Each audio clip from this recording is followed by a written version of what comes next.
Bem-vindos e bem-vindas ao Conversa de Futuro. Hoje a nossa conversa é Mentes que Guiam, o encontro entre pedagogia e psicanálise com a professora e psicanalista Rose Bezerra. Então, Rose, eu comecei a pesquisar quem era você na fila do pão, né? Para não ser pega de surpresa.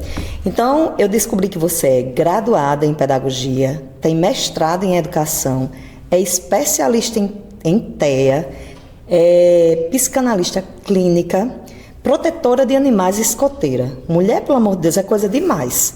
Então, para começar, como se dá esse encontro da pedagogia e a psicanálise na sua vida?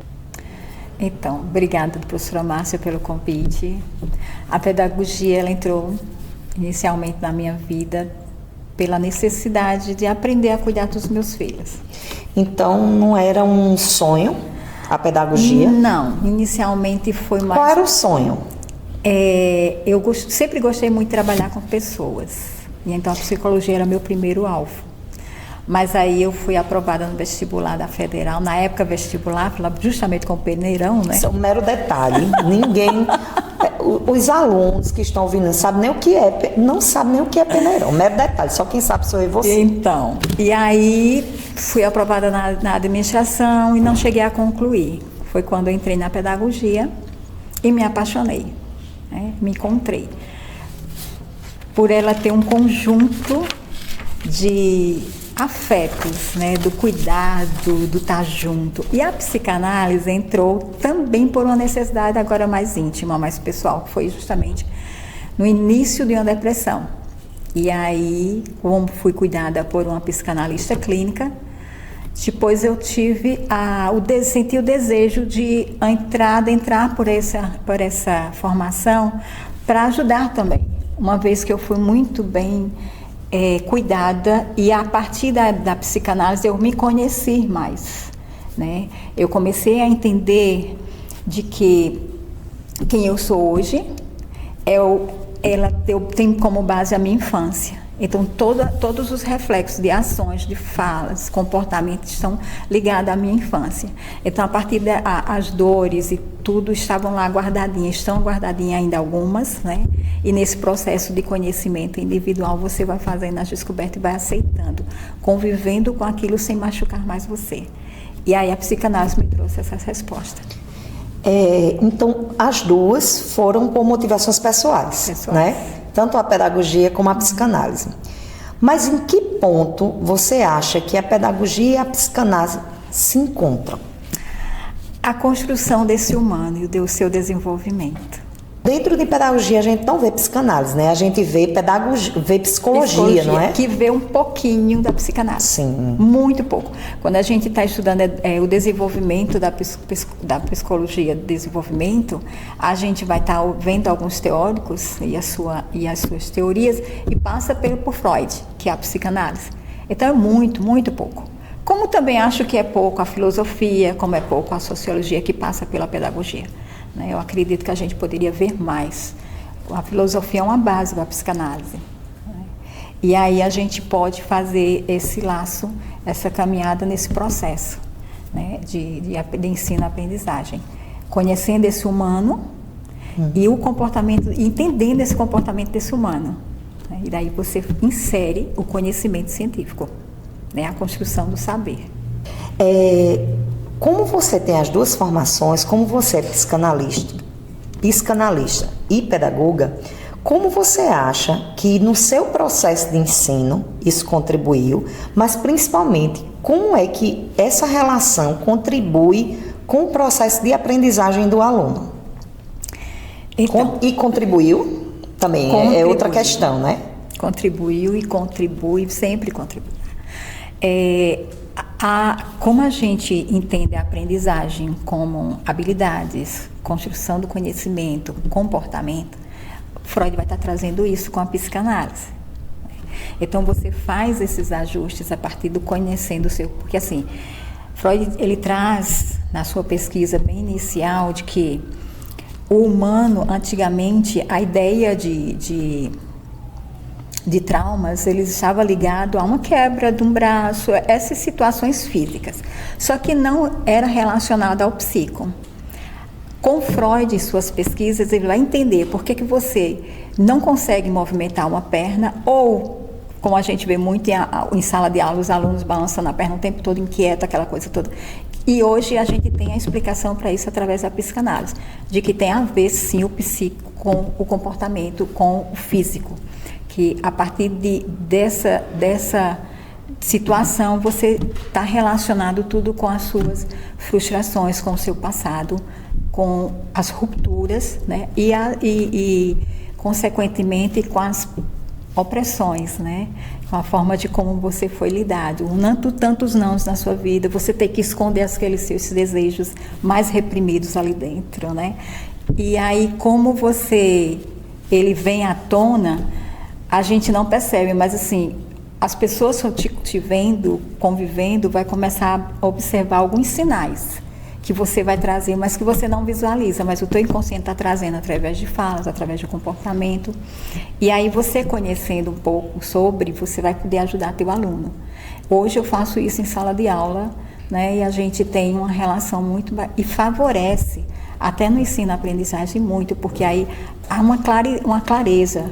Porque quando o aluno bloqueia, e aí se ele tem o acesso a ser ouvido, e ele tem o acesso à fala, e essa a gente chama associação livre, que é uma fala sem organização, pode falar. E aí o professor atentamente leva isso em consideração, consequentemente você vai ter bons resultados. Entendi. Né? Porque esse aluno, ele foi não só ouvido, como ele foi acolhido no seu todo. Né? Não apenas um fragmento. Você é só corpo, você é só mente. Não, você é o conjunto disso. Eu estava pensando, eu não sei se você já ouviu falar, numa autora chamada Flávia Caim. Ela é da área de pedagogia e ela é também da área de história. E ela tem uma frase que é bem conhecida, que é assim: para ensinar, a gente precisa aprender o conteúdo, né? Aprender Sim. para ensinar, aprender de ensinar, e a gente precisa aprender sobre quem vai aprender com a gente, né? Então, ela fala sobre 3 perspectivas: os conteúdos precisamente específicos, os conteúdos que a gente estuda para ensinar, que são os conteúdos pedagógicos, e o conteúdo que é o outro, conhecer o aluno. Hoje, a educação tem essa possibilidade, porque você estava falando da escuta, do acolhimento, que isso te auxilia. Um dos grandes desafios é uma sala cheia, por exemplo, 35 alunos, 40 alunos, cada um com a sua especificidade. Enquanto professora e psicanalista, quando você tem uma situação dessa, você consegue implementar esses 3 vieses? Acredito que a gente consegue, pelo seguinte: quando eu fiz pedagogia, em uma das falas de professores, eles diziam assim, para termos primeiro uma ideia do aluno que a gente vai ter em sala. Então, a orientação na época foi que dessemos uma olhada, na época era ficha, né? Então, a gente olhasse a ficha do aluno que estava chegando em nossas mãos. Como um mini currículo, né? E aí, uma vez de posse dessas informações ali, você já tem mais ou menos uma ideia do que você vai encontrar.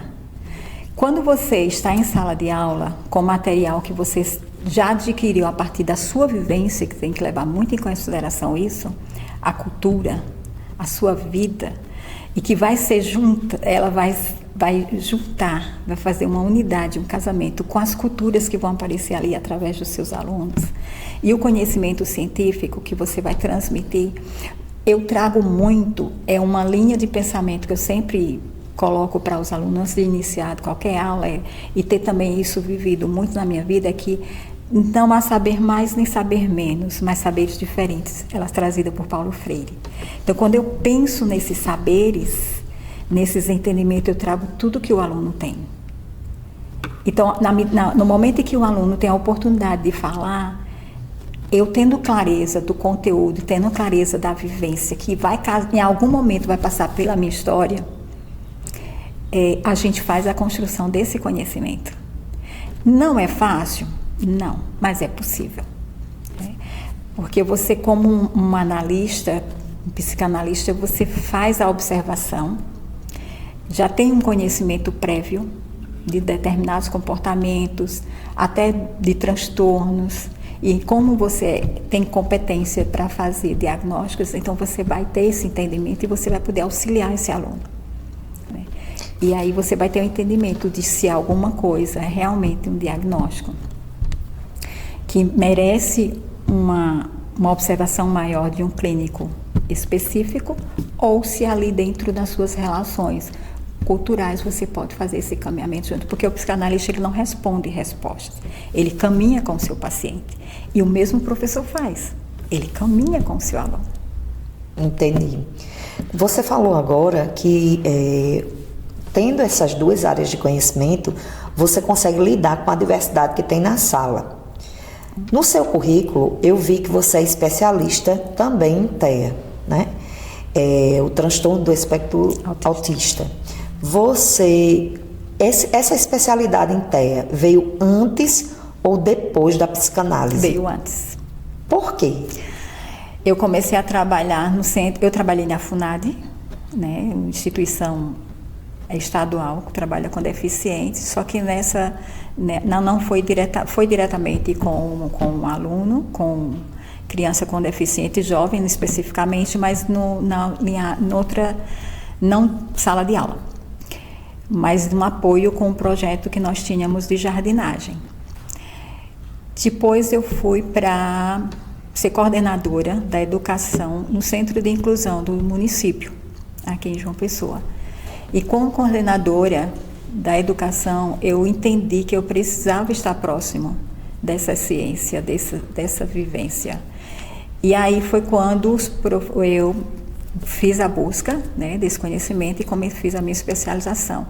E na medida que a especialização acontecia, eu estava praticando ali mesmo, né? Entendi. E achei fantástico, porque aí a gente tinha a pedagogia e estava acompanhando de uma forma com mais qualidade esse aluno. Não nas salas, em oficina, mas enquanto coordenadora, na gestão eu também tinha essa clareza do que estava ali na minha frente. Entendi. Né? Não alheia a tudo que chegava. Eu perguntei porque hoje, né, a gente configura, enquanto professores, pesquisadores da área, um grande desafio, né, lidar com o processo de inclusão.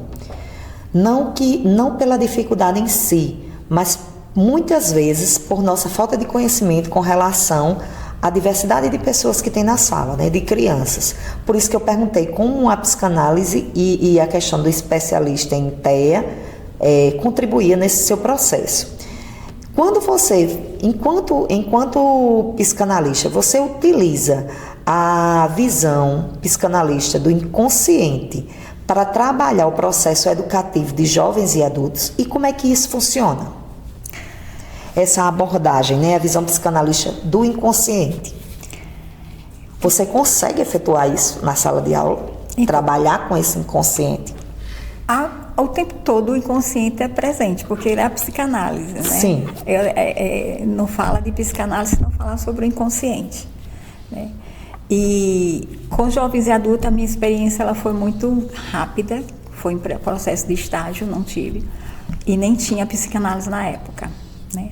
Mas hoje, a gente entendendo essa construção do sujeito com a sua vivência, entendendo que a sua infância e todas as suas situações, todas as repreensões, todos os medos, todos os nãos que é feito a partir dali, e são guardados no inconsciente, é um universo, ele não é separado do ser humano, ele é ali dentro do ser humano, né? Ele está aqui, ele está em você em todo momento, então ele não se afasta, apenas eu vou ter determinados comportamentos, situações que me levam a agir, porque eu desconheço do conteúdo que está guardado neste inconsciente. E a partir de que esse inconsciente vem, que não é fácil aceitar, algumas pessoas elas não aceitam, porque é você falar sobre você mesma, é você se conhecer e trazer à tona um desejo reprimido, um desejo de do que é mais pecado, né? Porque o processo da nossa história, ela foi muito cheia de repressão pela ideologia religiosa, né? Então, você não pode isso, você não pode aquilo, muito razão. E aí você ouve toda essa repreensão, daí você vai ter que descobrir isso, entender e assim ter medo, porque você vai dizer, eu sou isso, né? Aí você não vai gostar do que você está vendo, né? Que é você sem máscara. Então, na sua opinião, como psicanalista, a psicanálise, ela ajuda os professores a lidar com as emoções e o comportamento dos alunos. Por que eu estou trazendo isso? Porque estamos identificando, enquanto professores, uma juventude muito sensível, uma juventude que parece não ter uma inteligência emocional de acordo com a sua idade, né? Então, existe também muitos conflitos por parte dos professores para lidar com esse emocional e com o comportamento. A psicanálise tem te ajudado nisso e como ela ajuda outros professores? Você atende professores? Uhum. Eu sempre digo, professora Márcia, que assim, antes de qualquer olhar para o outro, você tem que se olhar. Então, o primeiro momento é você se cuidar, você se entender nesse universo, nesse mundo. Então, um professor que passou por um processo, noutra geração, onde as regras, às vezes, eram impostas de um jeito, e hoje nós temos uma sociedade que é permissiva em muitas coisas, vai ser um confronto sempre, professor e aluno em sala de aula. A nova geração, que tudo hoje é permissível, de pelo menos uma grande parte, nem tudo, mas nós tínhamos um momento que fomos educados numa geração onde tinha regulamento que era para ser vivenciado. Então, Rose, nesse momento a gente aqui no Uniesp tem o curso de pedagogia, o SEMI e EAD. E dentre as discussões que se tem, pensar a atualidade e pensar abordagens, ferramentas que alcancem esses alunos. Pensando um pouco em tudo isso que você falou, sobre geração, sobre conflitos geracionais, né? Sobre as diversidades que existem em sala de aula, com a sua experiência da psicanálise, como você acha, ou quais você acha, que ferramentas e abordagens mais contribuem hoje para o professor poder alcançar esse aluno e essa diversidade? Você tem sugestões sobre abordagem ou ferramenta que é mais adequada para esses momentos atuais que a gente está vivendo?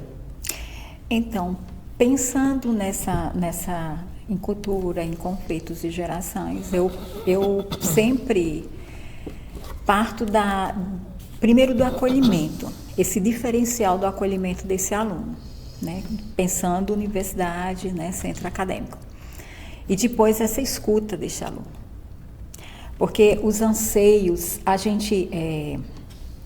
quando a gente está na faculdade de pedagogia, pelo menos no processo da minha formação, foi muito falado no sentido desse acolhimento da criança e de conhecer um pouco esse histórico dessa criança estava inserida. Entendemos que é um grupo grande, é uma quantidade grande de alunos em sala de aula, mas mesmo assim, pensando na faculdade, pensando no curso universitário, isso não impede da gente fazer esse processo de escuta. Então, a forma como a gente trabalha, eu no meu caso especificamente, eu trabalho o sistema de círculo. Esse sistema de círculo, ele me faz lembrar e também deixar claro para o aluno a questão da igualdade, mesmo com as diferenças desse sujeito, culturas, raças, pensamentos e ideologias. Então, assim, a gente se entender nesse universo de que quando você olha ao redor, você está entendendo assim, bom, somos todos iguais. Todo mundo consegue visualizar todo mundo. Né? Então, o momento que a gente passa pelo processo da escuta ativa, né? E do processo da associação livre que chamamos fala, na psicanálise, é você falar livremente. Então, você tendo um pouco de tempo de sua aula para fazer essa abordagem, essa ferramenta, essa intervenção, você vai encontrar uma sala cansada E a partir do momento que você faz essa escuta, você tem uma turma preparada para começar o conteúdo especificamente pensado para aquela aula. Você falou muito agora no sentido da professora de ensino superior. Para a pedagoga, essa professora que você está ensinando em círculo, ela consegue aplicar essa prática numa sala de aula com os pequenininhos? Consegue. Inclusive. A partir de que idade começa a se trabalhar com círculo? Porque, olha, vai ficar aquele círculo, um puxando o cabelo do outro, um arengando com o outro, um aperreando o outro. E mesmo assim ainda é possível... Sabe como? Usando figuras. Como assim? A gente faz o círculo, eu fiz o teste, né? E aí a gente pega as orelhas, cada um tem uma orelha, grande, mãos. Rose e passa pedagógica. Uma boca, que é... Então, quem está com a boquinha é quem pode falar. Quem está com a orelhinha está ouvindo. E aí você faz esse exercício. Você faz de uma forma que toda criança quer estar com a orelhinha na mão e quer, em qualquer momento, quer segurar a boca. Mas, no caso, é um par de orelha que circula e uma boca. Uma boca e várias orelhas. Então, entendi. Assim, cada um tem sua orelha. Entendi. E quem está com a boca, que no caso começa pelo mediador, que no caso seria eu entrego a boca e pego a orelha dele. Então, eu agora vou ouvir e você vai falar. Então, você vai falar o que você acha. Então, vai dizer como foi o seu dia, o que é que você... Qualquer coisa que você queira falar. Você usa essa técnica como elemento disparador para equilibrar, harmonizar os alunos para começar? Ou você trabalha isso na perspectiva já do ensino, de construção de conhecimento? Faço as duas coisas. Pequenininho, a gente pode, porque assim, na sala, no universitário, dentro da própria expectativa, eu trago todo o conteúdo no círculo. Entendi. Porque trabalhamos o quê? Trabalhamos o quadrante da roda da medicina. Conhecer-se, conectar-se, trabalhar a problemática e criar planos futuros. Então, quando a gente faz cada rodada desses quadrantes, a gente pensa no conteúdo que é abordado. Então, por exemplo, teve uma aluna que disse, professora, a gente viu toda a disciplina só aqui do ciclo, eu não sabia que a senhora estava.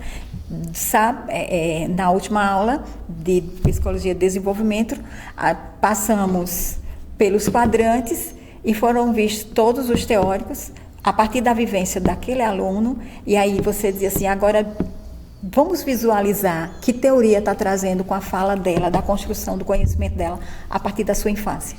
Então, deixa eu entender. Você trabalha os conceitos a partir do quadrante para que cada professor que esteja ali aprendendo, cada professor ou professora que esteja ali aprendendo, seja capaz de aplicar esse conceito. Exatamente. Então, eles não trabalham com a ideia de decorar ou nada do tipo de conceito. Eles lidam com ele diretamente com a experiência. Isso é fruto da psicanálise ou da pedagogia? Essa técnica, essa abordagem? Eu fiz a junção dos dois, mais uma ferramenta da prática da justiça restaurativa, que um tempo eu trabalhei com mediação de conflitos. Só que o círculo ele é uma das ferramentas. E como a sua história de círculo, ele traz uma história de povos indígenas e envolve cultura, como a gente tem uma diversidade de culturas em sala, eu gosto muito de valorizar isso. Então, quando eu passo essa ideia de círculo, explico o que é círculo, sua origem, o quadrante, porque a gente está ali passando por esses quadrantes, trabalhando emoções, trabalhando acolhimento dessa emoção que vem seja lá de qual for a situação. No caso de algumas das nossas alunas, a gente tem uma semana corrida e quando chega o sábado está exausta. E aí você consegue dar 4 horas de aula sem elas perceberem que elas estão nas 4 horas aulas. Pelo menos 3 horas e meia sentada. Muito bem. Você trouxe ferramenta e abordagem maravilhosa. Eu até estou aprendendo muita coisa. Mas eu quero saber agora, a partir de uma outra perspectiva. Você falou de um ambiente muito confortável, que é a presencialidade. É olhar no olho, é sentar num círculo, é compartilhar as vivências, é sentir que está sendo escutado, né? Que é presente na vida de alguém. Vamos para a sua experiência de tutora, que eu vi também que no seu currículo você tem experiência como tutora. Como é que essa psicanálise e a pedagogia contribuem para a sua atuação como tutora, para lidar com as questões específicas da nuance desses alunos que estão à distância? Como é que a pedagoga contribui com esses alunos? Como é o trabalho de tutor? Vamos começar por aí? Como é o trabalho da tutora? Então, o nosso papel é facilitar o processo de ensino-aprendizagem. Você é mediadora, né? Isso. Então, enquanto mediadora dessa formação, a escuta para mim é fundamental. Como é que você escuta esses alunos à distância? O WhatsApp, pelo chat, né? Eita, você deu o WhatsApp, nunca mais tem paz.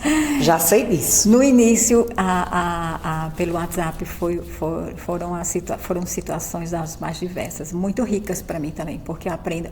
Eu acredito assim, a gente está sempre aprendendo.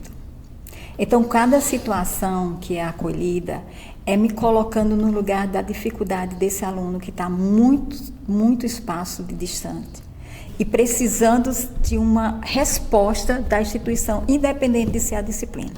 Entendi. Então você atua para além da disciplina. Exatamente.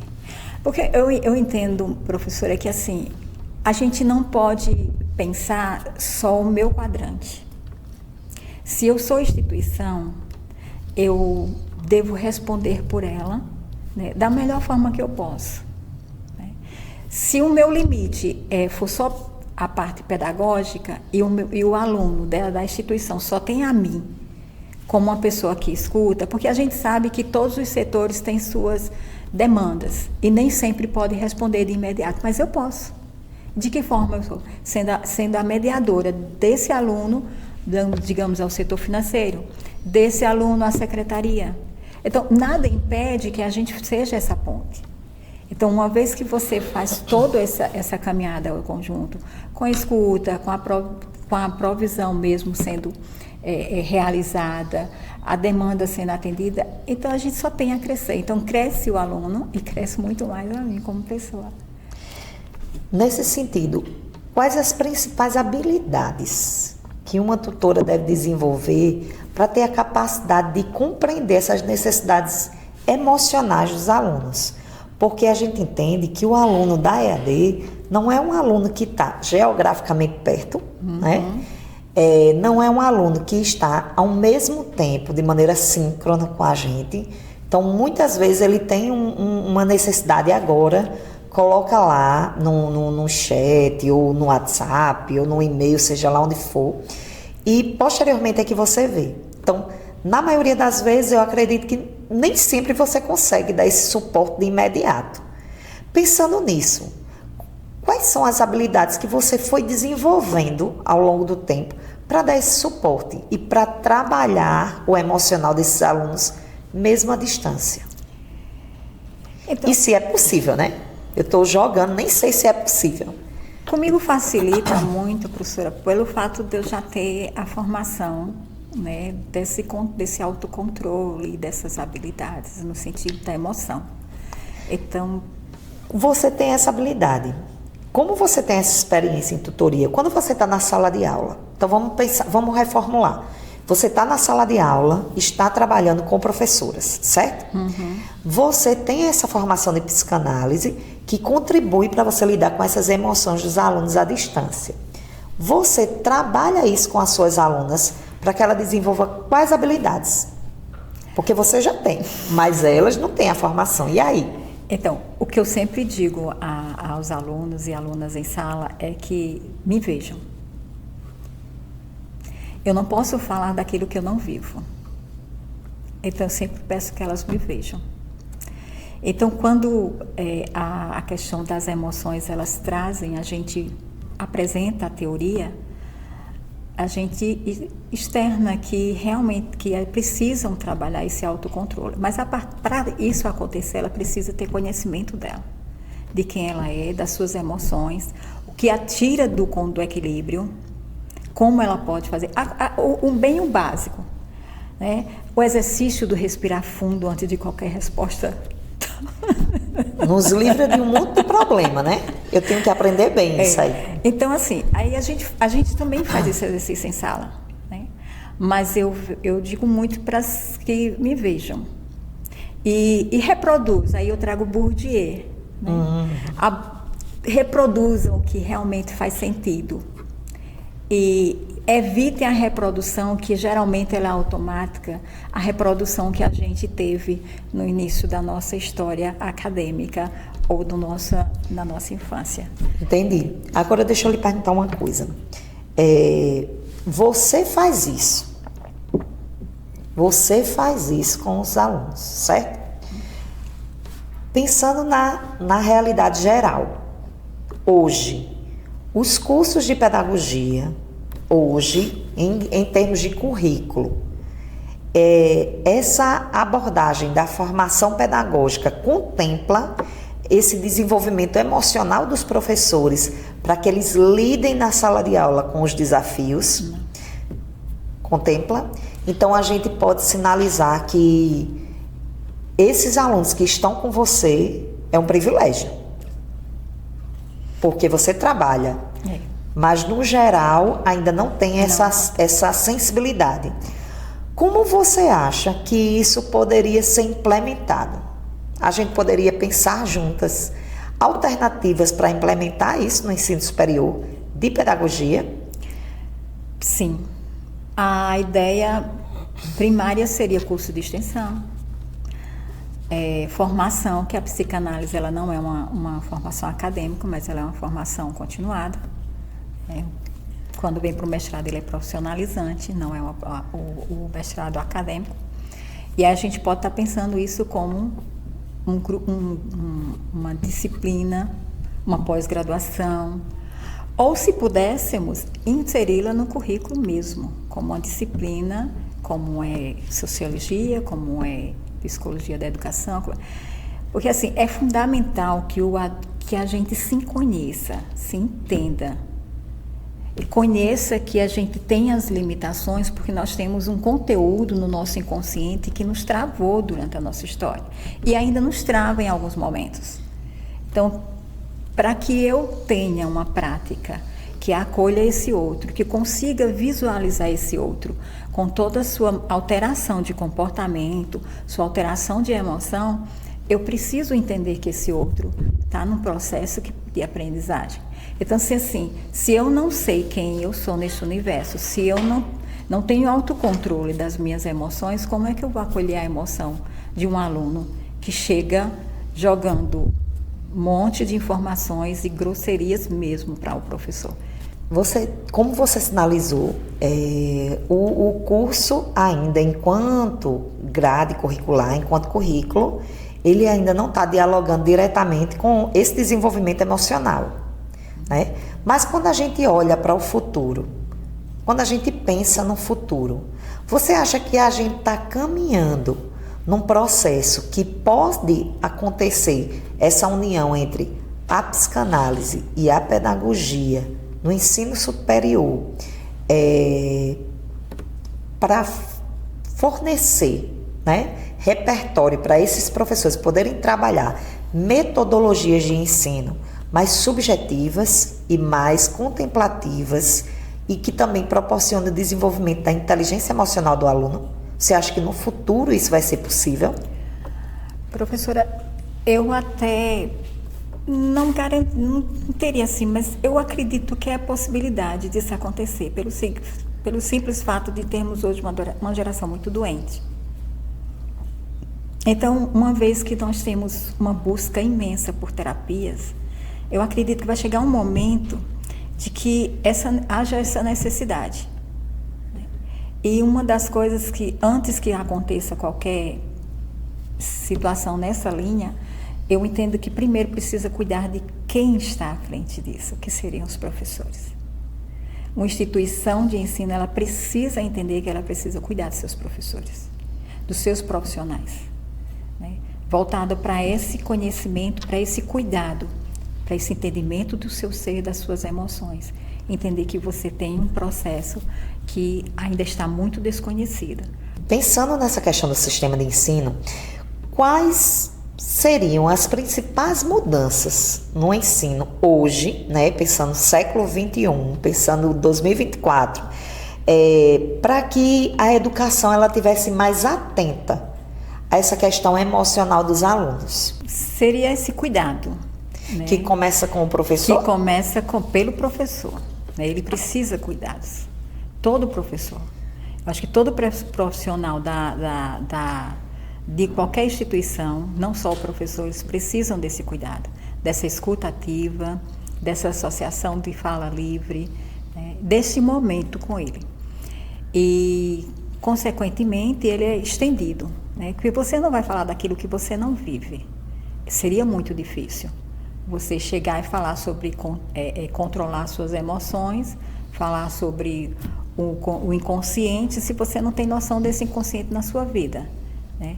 De que você está num estágio emocional de ansiedade e você está falando sobre se controlar ou controlar essa emoção onde você não tem esse controle.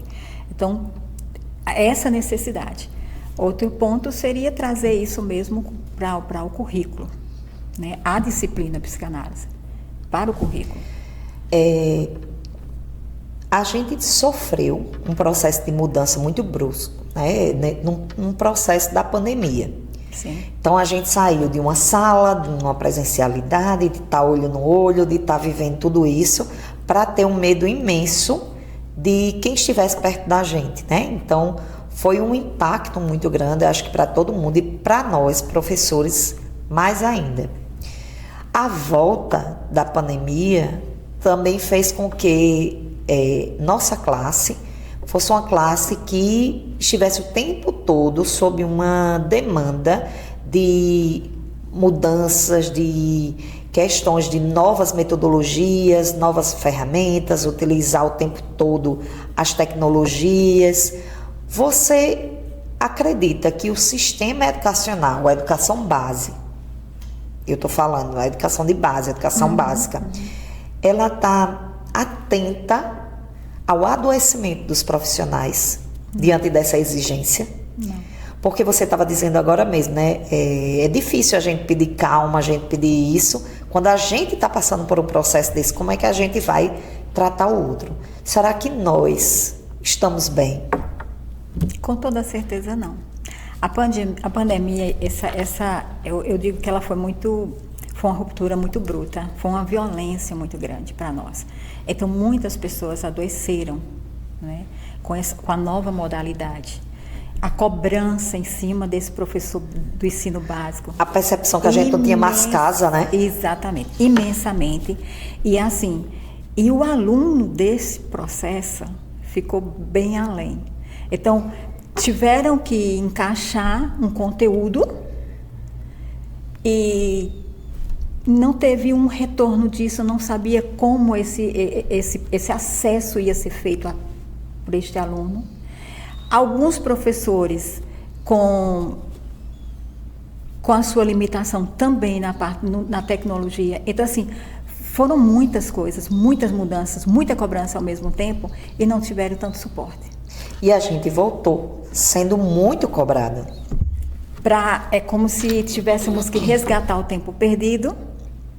Essa cobrança começa a acontecer, na verdade ela continua de uma forma mais firme, só que presencial. E aí você está o quê? Sugada. Você consegue ter um parâmetro de quantos professores você atendia antes da pandemia e quantos você atende agora? Não. Mas você consegue identificar se você atende mais agora? Agora sim, com toda certeza. Não, atendo crianças. Ainda fruto desse processo? Não só do processo, mas todo o conjunto de formação dessa criança, que começa em casa. Que já vem de pais também, adoecidos. Distintamente classe econômica. Entendi. Então, você tem uma criança, pode ser de uma comunidade, mas uma criança da classe alta. Entendi. Nesse momento, né, a gente vai ter inúmeros alunos nossos, né, aqui da instituição, que estão acompanhando, estão assistindo. Se esses alunos começarem a despertar para essas questões que você alertou, por onde eles deveriam começar a estudar, caso eles se interessem pela psicanálise, entendendo, como você pontuou o tempo inteiro, que a psicanálise ela contribui muito nesse processo da gente de ensino-aprendizagem. Os nossos alunos começarem a se dar aquele clique assim, eu quero entender mais sobre isso. Qual é o caminho? Você indica leituras? O que você indica para ele começar a buscar? Nós temos nós temos as informações através de artigos, né? Pelo Cielo, muitos artigos bons já publicados sobre psicanálise, sobre Freud. E não de agora, não é atual, tem coisas antigas também, né? E também pela questão as mídias oferecem muito conteúdo bacana de pessoas qualificadas, com doutorado na linha, né? Então, assim, tem um campo vasto para isso. E eu diria a formação em si, né? Pelo processo acadêmico, não acadêmico porque não é acadêmico, mas o processo de formação com instituições legais, né? Licenciada pelo MEC, autorizada, não com a configuração que nós temos na rede de ensino tradicional. Eu perguntei porque normalmente a gente começa interessado, aí não sabe muito bem para onde procurar, mas eu gostei muito do que você falou, que é a questão do cuidado com o que é legítimo, né? Você sinalizou aí para Cielo, para outras revistas, artigos científicos que vão dar esse embasamento para a pessoa começar a trilhar esse caminho. Quando você vai pesquisar algo de seu interesse, eu acho importante que você consulte o Lattes, né, o currículo Lattes, e tenha a informação correta. E nós temos instituições de ensino sérias que já estão trabalhando com a psicanálise, com o conteúdo dela. Especificamente só a psicanálise. Entendi. E aí você pode fazer essa ponte. E até, assim, online, né? Que hoje é a bola da vez, né? E aí você pode fazer isso. São os dois lados desse processo da pandemia, né? Um lado que foi pesado e o outro lado que foram as possibilidades que se abriram a partir dela. E uma delas é isso, né? A diversidade de espaços online que a gente tem para aprender Exatamente. muito. E eu vejo a psicanálise, ela humanizou mais a gente, sabe? Com essa aproximação do eu comigo mesma. Sim, sem dúvida. Então, é o seguinte, Rose, no Conversa de Futuro a gente tem um bloco chamado Insight. E aí, o que é que a gente faz nesse momento? Eu vou te dizer palavras e com essas palavras você vai dar orientações. Agora, são curtas. Eu digo uma palavra e você pensa orientações a partir dessa palavra também de maneira curta. Conselhos, o que ela é significativa, principalmente para estudantes, para as pessoas, para os alunos nossos que estão aí ouvindo, que estão trilhando esse caminho da pedagogia. Posso começar? Uhum. Tudo certo? Uhum. Carreira. Estudo. Né? Você precisa estudar para conquistas. E essa carreira que porque na verdade a carreira ela tem pessoas ainda na faculdade que não sabem o que quer. Então, quando você estuda antes e faz essa pesquisa que identifica com o seu perfil, você escolhe o caminho certo e se apaixona por ela. Você tem que se apaixonar. Educação. Educação é base para viver. Desafio. Superá-los, sempre. Equilíbrio. A inteligência emocional, saber vivê-la, conhecendo a si mesmo. Experiência. Trazê-la para a vida do outro, né? E com o outro você construir outro. Soft skill. Liderança. Hard skill. Trabalho com a educação online, né? O atendimento online tem sido muito presente hoje. Futuro. Hoje. Eu acredito que o hoje é o futuro do amanhã. Para mim, o futuro, ele ainda não existe, na verdade, enquanto tempo. Então, eu preciso entender como é que eu vou viver o hoje, para amanhã, se tiver acordar amanhã, eu tenha o futuro do amanhã. Então, passa a ser o hoje também. Então, é fazer algo hoje. Exemplo. A vida, o viver aprendendo. E para quem está nos ouvindo e deseja ainda ser professor, um conselho. Apaixone-se. Pela educação? Por tudo que você faz.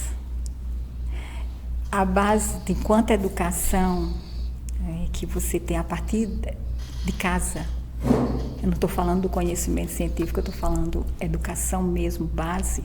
E o conhecimento científico que você adquire na escola.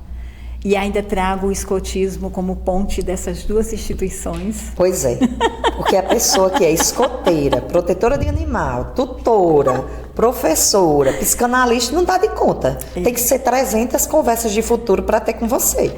O escotismo, ele é uma ponte entre instituição família, instituição escola, conhecimento científico, você o aprender fazendo. E aí você se apaixona pelo que você faz. Não desista. Não desista. Perfeito. Corra. Perfeito. Professora Rose, muito obrigada. Foi maravilhoso. Esse momento com você foi maravilhoso.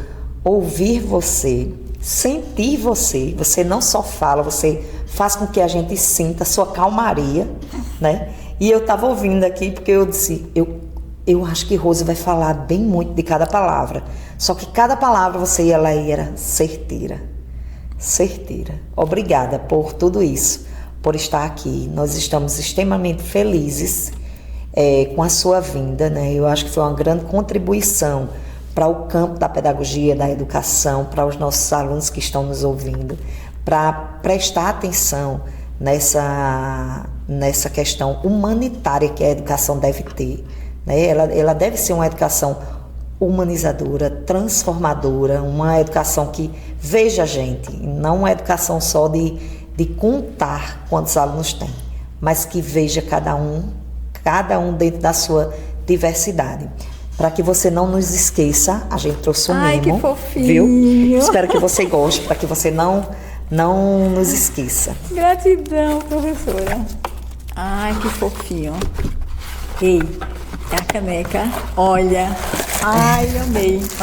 Então, nós vamos colocar também seus contatos, né? Se você nos permitir, para que quem tiver interesse em conversar mais, em pesquisar, em lhe ter como orientadora, de repente, né? Tão bom.